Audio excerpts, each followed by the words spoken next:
حج مسلمانوں کا عالمی اجتماع ہے۔ اسلام نے ایک نظام دیا، محلے کی سطح پہ مسلمانوں کا اجتماع نماز باجماعت ہے، علاقے کی سطح پہ مسلمانوں کا اجتماع جمعۃ المبارک ہے، شہر کی سطح پر مسلمانوں کا اجتماع عیدین ہے، اور عالمی اجتماع حج ہے۔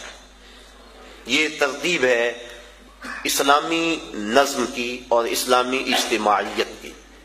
حج مسلمانوں کا عالمی اجتماع ہے،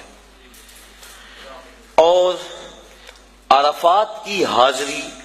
حج کے بنیادی اراکین میں سے ایک رکن ہے۔ تو عرفات کے اندر یوم حج کو خطبہ دیا جاتا ہے جس کا سننا مسنون ہے۔ تو خطبہ حج کے اندر مسلمانوں کے عالمی اجتماع کو امام حج امیر حج کا منصب ہے کہ جو مسائل درپیش ہیں ان مسائل کی روشنی کے اندر ان کی رہنمائی کریں۔ حضور نبی رحمت صلی اللہ علیہ وآلہ وسلم کا خطبہ حج ہمارے سامنے ہے۔ اس وقت جو حالت ہے مسلمانوں کی وہ کسی سے مخفی نہیں، اور حج کے موقع پہ چاہیے تو یہ کہ امیر حج پورا سال محنت کرے، اپنی ٹیمیں مختلف علاقوں میں بھیج کر تجزیہ کرے کہ مسلمان اس وقت پوری دنیا سے پیچھے کیوں رہ گئے ہیں، اور جو سازشیں کرنے والے اہل اسلام کو ہر وقت ظلم و جبر کی چکی میں پیس رہے ہیں تو ان سے چھٹکارا کیوں کر ممکن ہے۔ تو وہ پوری دنیا کے آئے ہوئے نمائندوں کو پورے سال کا لائحہ عمل دے کہ تم نے اپنے اپنے علاقوں میں جا کے یہ کرنا ہے اور اس پیغام کو آگے لوگوں تک پہنچانا ہے۔ پھر پورا سال اس کی نگرانی ہوتی رہے، اور سال کے بعد تجزیہ کیا جائے کہ کمی بیشی کیا ہے، کتنے فوائد ہوئے، اور کہاں تک ہم نے اپنا ہدف حاصل کیا، اور ترمیم و تنسیق کے ساتھ نیا منصوبہ، نیا لائحہ عمل لوگوں کے سامنے رکھا جائے، اور دنیا کے کونے کونے سے آئے لوگ حرم کے اس تحفے کو اپنے ساتھ لے جائیں اور پوری دنیا پر پھیلا دیں۔ جب سے برٹش گورنمنٹ کی نوآبادیاتی وزارت کے جاسوسوں نے سلطنت عثمانیہ کو توڑا اور اسلام کی اجتماعیت پر چرکا لگایا، تو اسلام کا یہ جو نظام ہے یہ کافی حد تک کمزور پڑ گیا۔ علامہ اقبال پھوٹ پھوٹ کے روئے تھے، دیکھ مسجد میں شکست رشتہ تسبیح شیخ، اور بت کدے میں برہمن کی پختہ زناری بھی دیکھ، چاک کر دی ترک نادان خلافت کی قبا، سادگی مسلم کی دیکھ اوروں کی عیاری بھی دیکھ۔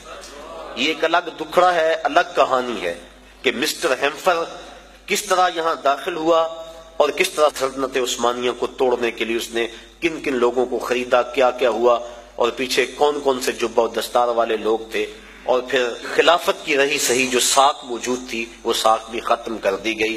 ورنہ یہ حال اس وقت جو امہ کا ہو رہا ہے، اگر سلطنت عثمانیہ موجود ہوتی تو جو بھی حالت تھی کم از کم یہ حالت اس وقت امہ کی نہ ہوتی۔ تو یہ باقاعدہ منصوبہ بندی کے ساتھ ایسا کیا گیا، اور اس وقت ہم پوری دنیا میں 56 ملکوں میں اور مختلف گروہوں، زبانوں، نسلوں، فرقوں میں بٹے ہوئے ہیں،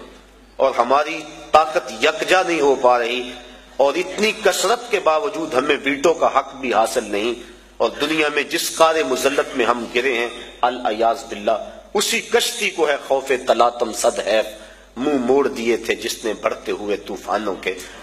ہم تو 313 ہو کے جبر کی آنکھوں میں آنکھیں ڈال کے بات کرتے تھے، اور آپ 1 ارب سے متجاوز، لیکن ہماری جو حالت ہے وہ کسی سے بھی مخفی نہیں۔ کابل میں، کندھار میں، تکریت میں، موصل میں، بغداد میں، القدس میں، کشمیر میں، آذربائیجان میں، بوسینیا میں، کسووا میں، جہاں بھی دیکھے مسلمانوں کا ہی خون بکھرا ہوا ہے، لہجہ پھٹتا ہے، دل زخمی ہوتا ہے۔ حج کا اجتماع مسلمانوں کا عالمی اجتماع ہے، اور اس اجتماع کے موقع پہ پوری دنیا کے مسلمانوں کو وہ چیز دینی چاہیے تھی جس سے وہ دوبارہ عروج کی طرف سفر کرنا شروع کر دے۔ اقبال علیہ رحمہ نے ایک بڑی خوبصورت بات کہی، وہ کہتے اقبال کوئی پوچھے یہ زائرین حرم سے، اقبال کوئی پوچھے یہ زائرین حرم سے، کیا حرم کا تحفہ زمزم کے سوا کچھ اور نہیں؟ کہ جو بھی جاتا ہے آب زمزم لا کے ہمیں پلاتا ہے۔ اقبال کہتے ہیں وہاں سے جو نور لے کر آئے ہو، جو پیغام لے کر آئے ہو، وہ پیغام بھی تو ہمیں دو نا۔ کھجوریں اور آب زمزم ہمیں پلا دیتے ہو، حرم کا اور بھی تحفہ ہے جو لینے کے لیے تم وہاں گئے تھے۔ تو یہ بنیادی ایک مقصد ہے کہ مسلمانوں کا عالمی اجتماع ہے، اور عالمی لیول کے جو مسلمانوں کے مسائل ہیں، میں یہاں گفتگو کروں یا میں عملی طور پہ کوشش کروں، اس سے کچھ بہتری تو آ سکتی ہے، لیکن عالمی مسائل کا حل وہاں سے ہے۔ اور اگر عرب اس کے لیے اپنے آپ کو تیار کریں اور جرأت اور پابندی کا مظاہرہ کریں اور دن رات ایک کر دیں اور منصوبہ بندی کریں اور حج کے موقع پہ اس پیغام کو لوگوں تک پہنچائیں، تو مسلم امہ پھر متحد ہو سکتی ہے، اور وہ خواب جو کہ اسلام کی نشأت ثانیہ کا خواب ہے وہ شرمندہ تعبیر ہو سکتا ہے۔